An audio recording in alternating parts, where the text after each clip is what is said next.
Welcome to the Ganesh ವಿಡಿಯೋನ ಲಾಸ್ಟಲ್ಲಿ ನೋಡಿ. ಇಷ್ಟ ಆದರೆ ಲೈಕ್ ಶೇರ್ ಸಬ್ಸ್ಕ್ರೈಬ್ ಮಾಡ್ಕೊಳ್ಳಿ. ಇವತ್ತಿನ ಮ್ಯಾಚ್ ರಿವ್ಯೂ ಬಂದ್ಬಿಟ್ಟು RCB versus S R H ಆದ ಹೋಮ್ ಗ್ರೌಂಡಲ್ಲಿ SRH ಅವರು ಟಾಸ್ನ ಸೋತರು. RCB ಅವರು ಟಾಸ್ನ ಎದ್ದು ಒಳ್ಳೆ ಚಾಯ್ಸ್ನ ಮಾಡಿಕೊಂಡ್ರು. ಮೇನ್ ಗುರು ಬೌಲಿಂಗ್ ಆಯ್ಕೆ ಮಾಡ್ಕೊಳ್ಳಲ್ಲ ಅಂತ ನಾನು ಹೇಳಿದೆ. RCB ಅವರು ಒಟ್ಟಿನಲ್ಲಿ ಬೌಲಿಂಗ್ ಆಯ್ಕೆ ಮಾಡ್ಕೊಳ್ಳಲ್ಲ, ಬ್ಯಾಟಿಂಗ್ ಆಯ್ಕೆ ಮಾಡಿಕೊಂಡು ಒಟ್ಟಿನಲ್ಲಿ SRHಗೆ ಕಷ್ಟ ಆಯಿತು. ಒಟ್ಟಿನಲ್ಲಿ SRH ಬೌಲಿಂಗ್ ಮಾಡೋಕ್ಕೆ ಬಂದರು, RCB ಅವರು ಬ್ಯಾಟಿಂಗ್ ಮಾಡೋಕ್ಕೆ ಬಂದರು. ಮೇನ್ ಗುರು ಇಲ್ಲಿ RCB ಸಿಕ್ಕಾಬಟ್ಟೆ ಅಗ್ರೆಸಿವ್ ಆಗಿ ನೆಕ್ಸ್ಟ್ ಲೆವೆಲ್ ಅಗ್ರೆಸಿವ್ ಆಗಿ ಆಡಿದ್ರು. ಒಟ್ಟಿನಲ್ಲಿ ವಿರಾಟ್ ಕೊಹ್ಲಿ ಆಗಲಿ, ಡುಪ್ಲೇಸ್ ಆಗಲಿ, ಒಟ್ಟಿನಲ್ಲಿ ವಿರಾಟ್ ಕೊಹ್ಲಿ ಹಾಫ್ ಸೆಂಚುರಿ ಹೊಡೆದ್ರು. ಒಟ್ಟಿನಲ್ಲಿ ಬೇಗನೆ ಔಟ್ ಆದರು. ಮತ್ತು ಡುಪ್ಲೇಸು ಅಷ್ಟೇ ಬೇಗ ಅಗ್ರೆಸಿವ್ ಆಗಿ ಆಡೋಕ್ಕೆ ಹೋಗಿನೇ ಔಟ್ ಆದರು. ಒಟ್ಟಿನಲ್ಲಿ 25 ರನ್ ನೋಡಿದ್ರು Virat Kohli half century. Main ಗುರು ಇಲ್ಲಿ ವಿಲ್ ಜಾಕ್ಸ್ ಇನ್ನೊಂದು ಸ್ವಲ್ಪ ರನ್ ಬರಬೇಕಿತ್ತು, ಆದರೂ ಅವರು ಜಸ್ಟ್ ಒಂದು 6 ರನ್ ಹೊಡೆದ್ಬಿಟ್ಟು ಬೇಗನೆ ಔಟ್ ಆದರು. ಇಲ್ಲಿ ರಜತ್ ಪಡಿತಾಲ್ ಗ್ರೀನ್ ಅವರಿಬ್ಬರು ಒಳ್ಳೆ ಪಾರ್ಟ್ನರ್ಶಿಪ್ ಮಾಡಿಕೊಂಡ್ರು. ಅವರಿಬ್ಬರಿಂದನೇ ಇಲ್ಲಿ 206 ಬರೋಕ್ಕೆ ಟಾರ್ಗೆಟ್ ಆಯಿತು. ಒಟ್ಟಿನಲ್ಲಿ ಮೇನ್ ಗುರು ಇವರು ಬೌಲಿಂಗು ಅಷ್ಟು ಬೌಲಿಂಗ್ ಮಾಡಿತಿಲ್ಲ ಅಂದರು. ಇವರು ಪವರ್ ಪ್ಲೇಯಲ್ಲಿ ಆಲ್ಮೋಸ್ಟ್ 1 ವಿಕೆಟ್ ಹೋಗಿದ್ರು. ಪವರ್ ಪ್ಲೇ 1 ವಿಕೆಟ್ ಹೋಗಿತ್ತು. ಆಮೇಲೆ 6ನೇ ಓವರಲ್ಲಿ 2ನೇ ವಿಕೆಟು, ಮತ್ತು ಅಂತ ಹೇಳ್ಕೊಳ್ಳೋ ವಿಕೆಟ್ ಏನು ಹೋಗಿರಲಿಲ್ಲ. ಮೇನ್ ಇಲ್ಲಿ 10ನೇ ಓವರ್ ತನಕ ಒಂದು 100 ಆಗಿಬಿಟ್ಟಿತ್ತು. ಆಲ್ಮೋಸ್ಟ್ 10ನೇ ಓವರು 100 ಆಗಿತ್ತು. ಆಮೇಲೆ 15ನೇ ಓವರ್ಗೆ 150, ಆಮೇಲೆ 17ನೇ ಓವರ್ಗೆ 180 ಆಗಿತ್ತು. ಮೇನ್ ಇಲ್ಲಿ ಮ್ಯಾಚ್ ಚೇಂಜ್ ಮಾಡಿದ್ದೆ ರಜತ್ ಪಡಿತಾಲ್ ಮತ್ತು ಗ್ರೀನ್ ಅವರಿಬ್ಬರು ಏನಾದ್ರು ಇರಲಿಲ್ಲ ಅಂದರೆ ಇವರು ಇಷ್ಟೊಂದು ಬರೋಕ್ಕೆ ಸಾಧ್ಯ ಇರಲಿಲ್ಲ. ಮೇನ್ DK ಅವರು ಬೇಗನೆ ಔಟ್ ಆದರು. ಒಟ್ಟಿನಲ್ಲಿ DK ಏನಾದ್ರು ಇದ್ದಿದ್ರೆ ಇನ್ನೊಂಚೂರು ಜಾಸ್ತಿ ರನ್ ಬರೋ ಚಾನ್ಸಸ್ ಇತ್ತು. ಒಟ್ಟಿನಲ್ಲಿ ಮೇನ್ ಗುರು ಇಲ್ಲಿ ರಜತ್ ಪಡಿತಾಲು ಮತ್ತು ಗ್ರೀನಿಂದನೇ ಸಿಕ್ಕಾಬಿಟ್ಟೆ ರನ್ ಬಂದಿತ್ತು. ಇಲ್ಲ ಅಂದಿದ್ರೆ ಈ ಮ್ಯಾಚು ಆರಾಮಾಗಿ SRH ಅವರು ಗೆಲ್ತಿದ್ರು. ಒಟ್ಟಿನಲ್ಲಿ ಅದು ಗೊತ್ತಿರಲಿಲ್ಲ. ಒಟ್ಟಿನಲ್ಲಿ ನಾನು ಹೇಳಿದೆ ಪ್ರಿವ್ಯೂ ವಿಡಿಯೋದಲ್ಲಿ, RCB ಏನಾದ್ರು ಟೀಮ್ ಚೇಂಜ್ ಮಾಡಿ ಬ್ಯಾಟಿಂಗ್ ತಗೊಂಡಿದ್ದಿದ್ರೆ ಗೆಲ್ಲೋ ಚಾನ್ಸಸ್ ಸಿಕ್ಕಾಬಿಟ್ಟೆ ಇದೆ ಅಂತ. ಹಂಗೆ ಮಾಡಿದ್ರು. ಮೇನ್ ಇಲ್ಲಿ ವಿರಾಟ್ ಕೊಹ್ಲಿ ಮತ್ತು ಡುಪ್ಲೇಸ್ ಪವರ್ ಪ್ಲೇ ಅಗ್ರೆಸಿವ್ ಆಗಿ ಸ್ಟಾರ್ಟ್ ಮಾಡಿದ್ರು. ಅದರಿಂದನೇ ಮ್ಯಾಚ್ ಗೆಲ್ಲಕ್ಕೆ ಸ್ಟಾರ್ಟ್ ಆಯಿತು. ಒಟ್ಟಿನಲ್ಲಿ ಇವರು ಬೌಲರು ನಾರ್ಮಲ್ ಬೌಲಿಂಗ್ ಮಾಡಿದ್ರು. ಒಟ್ಟಿನಲ್ಲಿ ಸಿಕ್ಕಾಬಟ್ಟೆ ಎಕ್ಸ್ಪೆನ್ಸಿವ್ ಆದರು. ಒಟ್ಟಿನಲ್ಲಿ ಎಲ್ಲರೂ ಆಲ್ಮೋಸ್ಟು ಕ್ಯಾಪ್ಟನ್ ಆಗಲಿ ಮತ್ತು ನಟರಾಜನ್ ಒಳ್ಳೆ ಬೌಲಿಂಗ್ ಮಾಡಿದೆ. ನಟರಾಜನ್ನೇ ನನ್ನ ಪ್ರಕಾರ ಹೇಳೋದಾದರೆ. ಮೇನು ಇಲ್ಲಿ ಭುವನೇಶ್ವರ್ ಕುಮಾರ್ ಸಿಕ್ಕಾಬಟ್ಟೆ ಎಕ್ಸ್ಪೆನ್ಸಿವ್ ಆದರು ಅಂತ ಅವ್ರ ಕೈಲಿ ಓವರೇ ಕೊಡಲಿ, ಜಸ್ಟ್ 1 ಓವರ್ ಕೊಟ್ಟರು.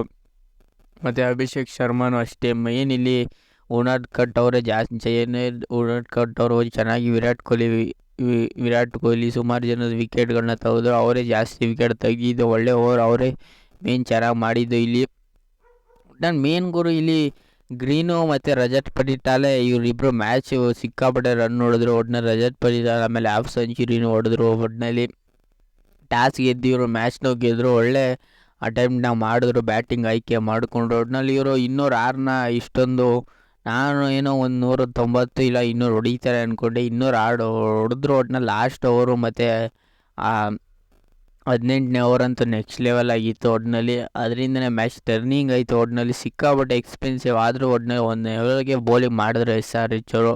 ಒಟ್ಟಿನಲ್ಲಿ SRH ಬೌಲರ್ಗೆ ತೀಡಿದ್ರು RCB ಅವರು. ಒಟ್ಟಿನಲ್ಲಿ 206ನ ಚೇಂಜ್ ಮಾಡೋಕ್ಕೆ ಬಂದವರು ಇವರು ಅಂತ ಹೇಳ್ಕೊಳ್ಳೋ ಸ್ಟಾರ್ಟ್ ಏನೂ ಸಿಗಲಿಲ್ಲ ಅನ್ಬೋದು. ಒಟ್ಟಿನಲ್ಲಿ ಅಭಿಷೇಕ್ ಶರ್ಮಾ ಒಂದು ಕಡೆ ನಿಂತ್ಕೊಂಡು ಆಡಿದ್ರು. ಒಟ್ಟಿನಲ್ಲಿ ಕ್ಯಾಮೆ ಇನ್ನಿಂಗ್ಸ್ ಆಡಿದ್ರು. ಮೇನ್ ಇಲ್ಲಿ ತ್ರೇವಸ್ ಹೆಡ್ ಆಗಲಿ ಮತ್ತು ಗ್ಲಾಸನ್ ಆಗಲಿ ಮತ್ತು ಮಾರ್ಕಮ್ ಆಗಲಿ ಇವ್ರದ್ದೆಲ್ಲ ಬ್ಯಾಟ್ಸ್ಮನ್ಗಳನ್ನೇ ಇವರು ಮೇನ್ ಔಟ್ ಮಾಡಿದ್ದೆ. ಪವರ್ ಪ್ಲೇ 4 ವಿಕೆಟ್ ಆಗ್ಬಿಟ್ಟಿತ್ತು. ಅದರಿಂದನೇ ಮ್ಯಾಚ್ ಟರ್ನಿಂಗ್ ಆಯಿತು. ಒಟ್ಟಿನಲ್ಲಿ ಮೇನ್ ಗುರು ಇಲ್ಲಿ ಇವರು ಟ್ರಾವಸ್ ಹೆಡ್ನ ಏನಾದ್ರು ಔಟ್ ಮಾಡಿದ್ದಿಲ್ಲ ಅಂದರೆ ಮ್ಯಾಚ್ ಆಲ್ಮೋಸ್ಟ್ ಬೇಗನೆ ವಿನ್ ಆಗ್ಬಿಡ್ತಿದ್ರು SRH ಅವರು.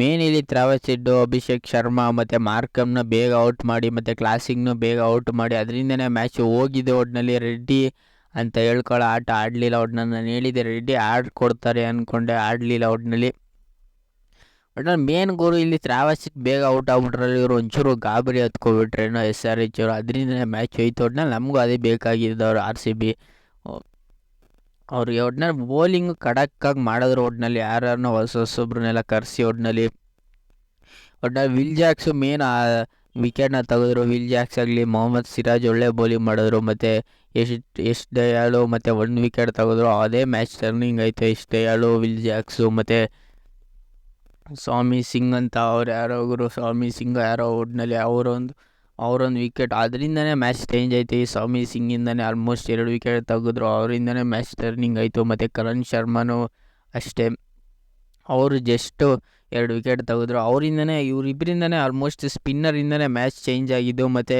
ಗ್ರೀಮ್ ಅವರು 2 ಕ್ಯಾಚ್ ಹಿಡಿದ್ರು ಅವರಿಂದ, ಮತ್ತು ಒಳ್ಳೆ ಫೀಲ್ಡಿಂಗ್ ಮಾಡಿದ್ರು RCB. ಮತ್ತು ಗ್ರೀನ್ ಅವ್ರಿಗೂ ಓವರ್ ಕೊಟ್ಟಿದ್ರು, ಅವರು 2 ಕ್ರೂಷಲ್ ವಿಕೆಟ್ನ ತೆಗೆದ್ರು, ಅದರಿಂದನೇ ಮ್ಯಾಚ್ ಚೇಂಜ್ ಆಗಿದ್ದು. ಒಟ್ಟಿನಲ್ಲಿ ಮೇನ್ ಗುರು ಇವರು ಇನ್ನೂರು 6 ಚೇಂಜ್ ಮಾಡೋಕ್ಕೆ ಇವರು ಸಿಕ್ಕಾಪಟ್ಟೆ ಸ್ಟ್ರಗಲ್ ಪಟ್ಟರು. ಮೇನ್ ಇಲ್ಲಿ Travis Head, Abhishek Sharma, main Travis Head ಕ್ಲಾಸನ್ನು ಔಟ್ ಆದರು. ನಾನೇನೋ ಟ್ರಾವಿಸ್ ಹೆಡ್ ಔಟ್ ಆದರೂ ಕ್ಲಾಸನ್ನು ಇರ್ತಾರೆ ಅಂದ್ಕೊಂಡೆ, ಅವರು ಔಟ್ ಮಾಡಿಕೊಂಡ್ರು. ಒಟ್ಟಿನಲ್ಲಿ ನಾನು ಹೇಳಿದೆ ಪ್ರಿವ್ಯೂಡದಲ್ಲಿ SRH ಗೆಲ್ತಾರೆ ಅಂತ. ಮೇನ್ ಇಲ್ಲಿ RCB ಅಷ್ಟು ಈಸಿಗೆ ಬಿಟ್ಟು ಕೊಡೋದಿಲ್ಲ ಅಂತಾನು ಹೇಳಿದೆ. ಒಟ್ಟಿನಲ್ಲಿ ಈಸಿಗೆ ಬಿಟ್ಟು ಕೊಡಲಿಲ್ಲ. ಒಟ್ಟಿನಲ್ಲಿ SRH ಅವರು ಮೇನ್ ಗುರು ಇವರು ಇಬ್ಬರನ್ನ ಔಟ್ ಮಾಡಿದ್ರು. ಟ್ರಾವಿಸ್ ಹೆಡ್ ಕ್ಲಾಸನ್ನು ಅವ್ರನ್ನ ಔಟ್ ಮಾಡೇ ಇವರು ಮ್ಯಾಚ್ನ ಗೆಲ್ಲಕ್ಕೆ ಸಾಧ್ಯ ಆಯಿತು, ಇಲ್ಲಾಂದರೆ ಈಸಿ ಮ್ಯಾಚು ಆಯ್ತಿರಲಿಲ್ಲ. ಒಟ್ಟಿನಲ್ಲಿ ಟ್ರಾವಿಸ್ ಹೆಡ್ನ ಇವರು ಔಟ್ ಮಾಡಿ ಮ್ಯಾಚ್ನ ಆರಾಮಾಗಿ ಗೆದ್ದರು. ಒಟ್ಟಿನಲ್ಲಿ ಅದರಿಂದನೇ ಮ್ಯಾಚು ಈಸಿ ಮಾಡ್ಕೊಂಡ್ರು. ಒಟ್ಟಿನಲ್ಲಿ ಇಲ್ಲಿ ಇವರು ಟೀಮ್ನ ಚೇಂಜ್ ಮಾಡಿ ಮ್ಯಾಚ್ನ ಗೆದ್ದರು. ಒಟ್ಟಿನಲ್ಲಿ ನಾನು ಹೇಳಿದೆ SRH ಗೆಲ್ತಾರೆ ಅಂತ, ಗೆಲ್ಲಿಲ್ಲ. ಒಟ್ಟಿನಲ್ಲಿ RCB ಗೆದ್ದರು. ಈ ರಿವ್ಯೂ ನಿಮ್ಗೇನಾದ್ರು ಇಷ್ಟ ಇದ್ದರೆ ಲೈಕ್, ಶೇರ್, ಸಬ್ಸ್ಕ್ರೈಬ್ ಮಾಡ್ಕೊಳ್ಳಿ.